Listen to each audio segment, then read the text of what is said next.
नमस्कार, आप देख रहे हैं खबर 29 और मैं हूं आपके साथ कंचन।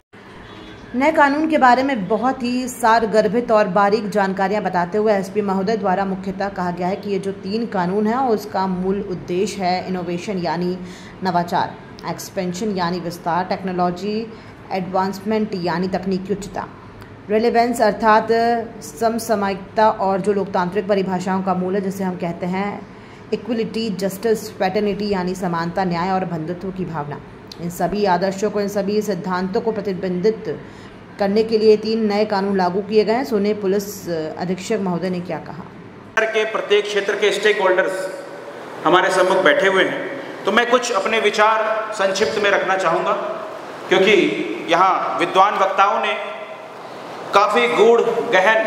और विस्तृत तरीके से नए कानूनों के संबंध में अवधारणात्मक, सैद्धांतिक और व्यवहारिक तीनों ही पक्षों पर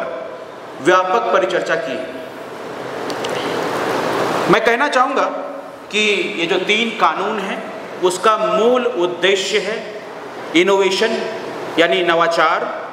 एक्सपेंशन यानी विस्तार, टेक्नोलॉजिकल एडवांसमेंट यानी तकनीकी उच्चता, रेलेवेंस अर्थात समसामयिकता, और जो लोकतांत्रिक परिभाषाओं का मूल है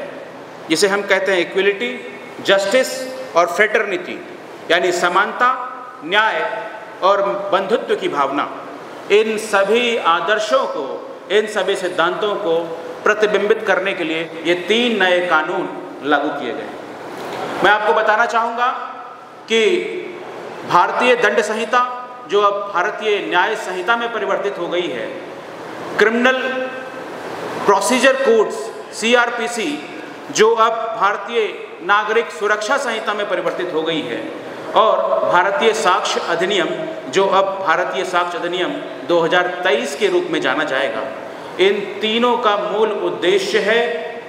औपनिवेशिक शासन की मंशा से निर्मित हमारे तीनों कानून जो पूर्व में, आज दिनांक से पूर्व में हमारे पूरे भारतवर्ष को गवर्न करते थे, जिनका उद्देश्य, जिनके नाम से ही आपको स्पष्ट है कि उनका उद्देश्य दंड देना था, भारतीयों को ब्रिटिश साम्राज्य के हक में शोषित और भारतीय संसाधनों का दोहन, साम्राज्य के विस्तार और उसके पोषण के उद्देश्य से किया जाना था। इन ऐतिहासिक कुरीतियों से, इन ऐतिहासिक छल से और सबसे बढ़कर के समाज के दमन से बाहर निकलने का वह ऐतिहासिक पल है आज 1 जुलाई 2024 का।